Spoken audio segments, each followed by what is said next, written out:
Manchester test में team India के साथ हुई चीटिंग, रविंद्र जडेजा के विकेट पर बवाल, फैंस उठा रहे हैं सवाल। नमस्कार, मैं हूं दिनेश बेदी, आप देख रहे हैं रॉयल चैलेंज प्रेजेंट स्पोर्ट्स यारी। इंडिया वर्सेस इंग्लैंड के बीच मैनचेस्टर में चौथा टेस्ट मैच जारी है। पहली इनिंग में इंडिया ने 358 रन बनाए हैं और अब इंग्लैंड बैटिंग कर रही है, लेकिन पहली इनिंग में रविंद्र जडेजा के विकेट को लेकर बहुत ज्यादा बवाल हो रहा है। रविंद्र जडेजा जिस तरीके से आउट हुए थे, हैरी ब्रूक ने उनका कैच पकड़ा था, लेकिन कैच को लेकर बहुत ज्यादा कंट्रोवर्सी हो रही है। कहा जा रहा है कि वो कैच क्लीन नहीं था, रविंद्र जडेजा नॉट आउट थे, इंग्लैंड ने जो है चीटिंग की है इंडिया के साथ। सोशल मीडिया पर बहुत ज्यादा बवाल हो रहा है इस मामले पे। तो क्या है पूरा मामला, बता रहे थे आपको तस्वीरों के साथ बात करते हैं। ये देख सकते हैं आप, ये जो फोटो है, अगर इसको आप थोड़ा घुमा दें, इसको थोड़ा फोटो को क्लियरली दिख जाएगी। देखिए फोटो को देख सकते हैं आप किस तरीके से, ये जब कैच पकड़ा सेकंड स्लिप पे आउट हुए थे जडेजा, आपको पता होगा 20 रन बनाकर जोफ्रा आर्चर की गेंद पर। ये जब कैच गया हैरी ब्रूक के पास, तब तो उन्होंने बिल्कुल एक दूसरे सेलिब्रेशन मनाना शुरू कर दिया था और अंपायर ने भी तुरंत आउट दे दिया था, डिसमिसल जो दे दिया था तुरंत दे दिया था। इसको लेकर रिप्ले नहीं लिया गया, कोई डीआरएस नहीं लिया गया। ये देख सकते हैं आप तस्वीर में साफ साफ नजर आ रहा है कि जमीन पर बॉल लगी हो सकती है। यहां पे आप देख सकते हैं, क्योंकि कैमरे के कुछ एंगल ऐसे होते हैं जो अगर आप देखेंगे तो लगता है कि बॉल नीचे लगी है, और फैंस भी इसी को लेकर सवाल उठा रहे हैं। ये देख सकते हैं आप, देखिए जूम आउट करके जब हम आपको दिखा रहे हैं तो हैरी ब्रूक का कहीं ना कहीं हाथ में बॉल तो है, लेकिन वो जमीन पर भी लगी हुई नजर आ रही है। गेंद जो है जमीन पर टच कर रही है और फैंस भी इसी को लेकर सवाल उठा रहे हैं। कंट्रोवर्सी भी इसी चीज की है, तो आपको बता देते हैं। देखिए कुछ जो सोशल मीडिया पर फैंस ने सवाल उठाए हैं, क्या लिखा है आपको बता देते हैं। Harry Brook grounded that Jadeja catch, why is there no reply yet, यानी कि उन्होंने कहा कि रिप्ले क्यों नहीं लिया गया।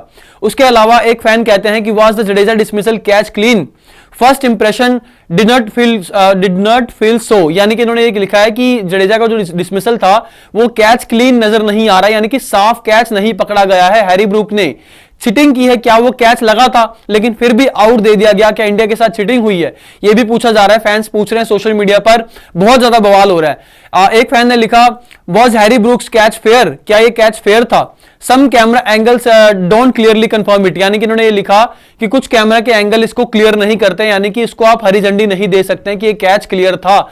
इसके अलावा एक फैन ने तो तस्वीरें भी शेयर की हैं, ये देख सकते हैं आप, तस्वीर शेयर करते हुए लिखा है the Jadeja catch bye Harry Brook had clearly touch the ground, यानी कि उन्होंने साफ साफ लिखा कि ग्राउंड को टच कर गई थी ball. Jadeja stood his ground as is to saw it, यानी कि उन्होंने लिखा कि why would he give away, यानी कि उन्होंने लिखा कि आउट क्यों दे दिया गया, अंपायर की तरफ से थर्ड अंपायर के पास क्यों नहीं गए ऑन फील्ड अंपायर, ये भी सवाल उठ रहे हैं। लेकिन आपको बता दें कि जडेजा जो थे 40 बॉल पे 20 रन बनाकर खेल रहे थे।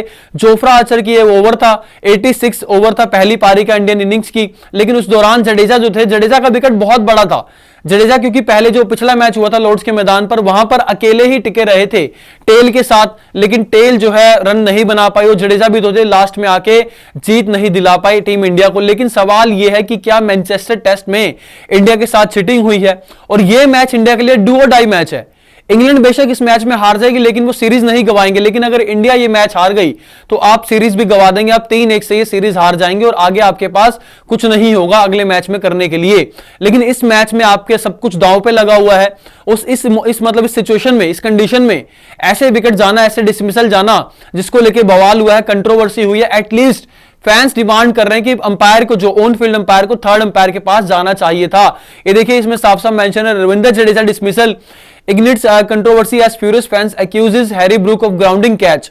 Harry Brook's catch to dismiss Jadeja इसमें लिखा है कि जो फैंस के उसमें आई, फैंस क्लेम कर रहे हैं कि ये जो थी साफ नहीं पकड़ी गई, ये कैच हैरी ब्रूक ने जो कैच पकड़ा वो साफ नहीं पकड़ा गया था। और ये कब हुआ था, 85th ओवर में हुआ था, 50वें ओवर में हुआ था, जब एज लगकर सेकंड स्लिप पर बॉल गई थी। आर्चर गेंदबाजी कर रहे थे और जडेजा जो थे बैटिंग कर रहे थे, और जडेजा का टिके रहना बहुत ज्यादा अहम था क्योंकि इंडिया को 350 के पार जाना था, इवन 400 तक भी जाना था। लेकिन इंडियन टीम बेशक 358 रन तक पहुंची है, लेकिन अगर जडेजा खेल रहे होते तो शायद ये स्कोर कुछ ज्यादा और ज्यादा जा सकता था, 400 के आसपास भी जा सकता था, 380 390 तक जा सकता था और ये अच्छा टोटल होता।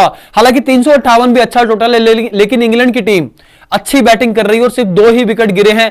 बॉलिंग इंडिया की है जो अभी तक खराब ही रही, आप कह सकते हैं। सिर्फ 2 विकेट लिए हैं, एक जडेजा ने लिया और एक अंशुल कंबोज ने लिया है। जसप्रीत बुमराह और मोहम्मद सिराज विकेटलेस रहे हैं अभी तक, और दोनों ने इनडिसिप्लिन के साथ बॉलिंग की है, मतलब एक लाइन पे आप बॉलिंग नहीं कर पाए हैं, जिसकी वजह से आप परेशान नहीं किया अपने इंग्लैंड के बल्लेबाजों को, और इंग्लैंड जो है आपके ऊपर हैवी नजर आ रहा है, हावी नजर आ रहा है। लेकिन आपको विकेट लेने पड़ेंगे। लेकिन बाद में फिर एक बार फिर से सवाल वही है कि क्या इंडिया के साथ चीटिंग हुई है, क्योंकि जडेजा को नोट आउट बताया जा रहा है। सोशल मीडिया पर बहुत ज्यादा ये बवाल मचा है। इस मसले को लेकर देखने वाली बात होगी कि इस पर क्या अब फैसला आता है। हालांकि फैसला तो इस पर हो ही चुका है, जडेजा आउट हो चुके हैं, लेकिन फैसला मैच का नतीजा क्या निकलता है, क्या ये जो विकेट हुआ जडेजा का, क्या ये भारी पड़ सकता है इंडिया को? क्या इंग्लैंड जो है वह इंडिया के खिलाफ जो है इस इनिंग में बड़ा स्कोर बनाएगा, क्या लीड लेके जाएगा, या इंडिया के पास लीड रहेगी और सेकंड इनिंग में इंडिया बड़ा स्कोर बनाकर एक बड़े टोटल का टारगेट करने के लिए इंग्लैंड को देगी, और इंग्लैंड क्या उस टारगेट को चेस कर पाएगी, ये देखना होगा। फिलहाल इस वीडियो में इतना ही। बाकी खेल की ऐसी ही खबरों के लिए देखते रहेगा स्पोर्ट्स यारी। चैनल को सब्सक्राइब कीजिएगा, वीडियो को लाइक और शेयर जरूर कीजिएगा। जय हिंद, जय भारत।